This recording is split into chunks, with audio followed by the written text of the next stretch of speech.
do que esse absurdo que eu vou trazer para você agora. Agora são meio-dia e 15, 1h15 aqui em Belo Horizonte. Olha só, meninada.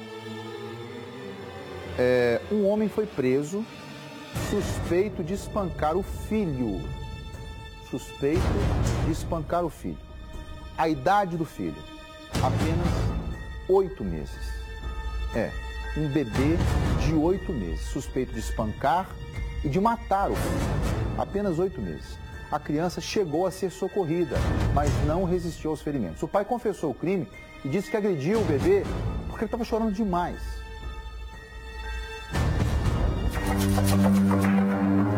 Foi o próprio pai quem levou a criança ao pronto-socorro do bairro, na zona norte de São Paulo, onde o bebê de apenas 8 meses sofreu uma parada cardiorrespiratória por conta da gravidade dos ferimentos. Os médicos reanimaram a criança e a transferiram para outro hospital. Na primeira versão, contada à nossa equipe de reportagem, Romário Miranda de Mendonça, de 23 anos, afirmou que o filho havia se machucado ao cair da cama. O ajudante geral disse ter deixado o bebê dormindo em casa com outro filho de 2 anos para ir ao mercado e, ao voltar, teria encontrado a criança no chão. A mãe do bebê, Sonali de Brito Lima, de 18 anos, estava trabalhando quando tudo aconteceu. Ao chegar em casa, foi avisada pelos vizinhos. No hospital, o marido contou a ela a mesma história. Ele disse que foi uma queda. Ele disse que ele caiu de cima da cama, que ele tinha que comprar o leite, deixou a criança dormindo e a criança tinha caído. Ele falou só do que estava na barriga dele, que ele disse que tinha mordido, porque estava brincando com ele. Aí mordeu a barriga do menino. A polícia foi chamada a pedido da médica que atendeu o bebê no segundo hospital. Ela desconfiou da versão apresentada pelo pai de que os ferimentos no corpo da criança tinham sido causados por uma simples queda da cama. De acordo com o relato registrado no boletim de ocorrência, o bebê apresentava hematomas no peito, nas costas e em um dos olhos e morreu em decorrência de uma hemorragia intracraniana causada por um trauma. Exames preliminares também identificaram lesões no ânus do bebê. Romário Mendonça foi preso e na delegacia acabou confessando o crime, mas negou ter violentado a criança. Agredíssimo. Que tipo de agressão? Tem 4 tapas neles, porque tava chorando demais, senhor. Eu perdi a cabeça. E acabei agredindo ele. Chegou aqui, óbvio, né, na negativa.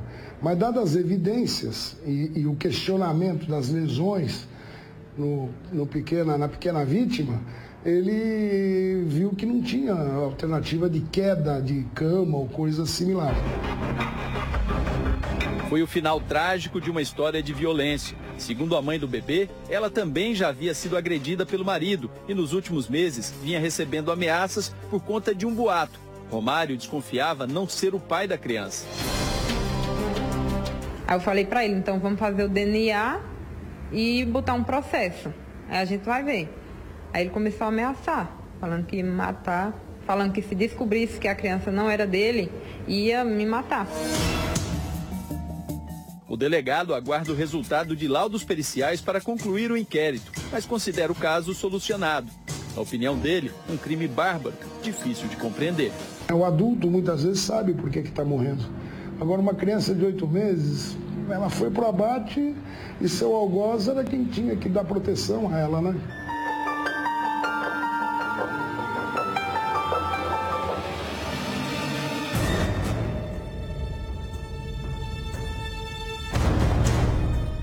Vamos lá, vamos conversar sobre isso. O que é que tem parâmetros para isso? Você que está me assistindo agora e que é defensor de bandido, você conseguiria fazer a defesa desse monstro? Leia o que está aqui embaixo, lê. Pai confessou que agrediu o bebê de 8 meses, eu estou colocando, por estar chorando demais. Se você está indignado com essa notícia, e eu também estou, eu só queria te lembrar que não é a primeira vez que crimes como esse são praticados, não é a primeira vez que o que se diz depois da prática do crime é que o cara perdeu a cabeça, e não é a primeira vez em que o agressor diz que isso aconteceu porque a criança estava chorando demais. Não é a primeira vez. Também não será a última. Porque, infelizmente, como disse o delegado, o adulto, quando pratica um crime e é morto, Ele sabe muitas vezes, não é que ele sabe, mas entende-se que ele foi vítima de um latrocínio, tem que punir. Mas a criança de 8 meses, uma criança de 8 meses, é inominável, não dá para poder mensurar qualquer gesto dele, a não ser chorar como forma de pedir água, de pedir colo, de pedir comida, de pedir qualquer coisa, dizer que está doendo, dizer que está com saudade, chora, porque precisa de uma resposta. E ele recebe como resposta a morte. Rafael Martins, pergunto a você, que tem toda essa experiência, se é possível comentar um episódio como esse. Comentar como, né, Stanley? Comentar como uma história dessa? Pena de morte? Dizer o que, Stanley? É o que as pessoas estão falando aqui no Facebook. Sim.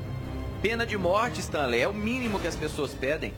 Eu, particularmente, Rafael, não gostaria de conviver no mesmo mundo que esse maldito. Não dá para conviver. Eu não gostaria, tá? Ainda mais, eu tô agora para ser pai, né? Sim. Em março meu filho vai nascer, então a gente que tá em vias de ser pai, a gente fica ainda mais sensibilizado com uma história dessa. Eu tô aqui tentando achar um ponto de equilíbrio na minha conversa, mas para mim eu não tenho, não. Eu já tentei milhões de vezes falar que eu não ia mais invocar essa frase, o que eu falei com você hoje ainda. Rafa, eu preciso começar a pensar de uma maneira diferente, mas não. Para mim, esse bandido tem que morrer. Eletrocutado, com injeção letal, com diabo, mas esse cara tem que morrer, na minha opinião, tá? Aí quem não for a favor, dá licença, me desculpa.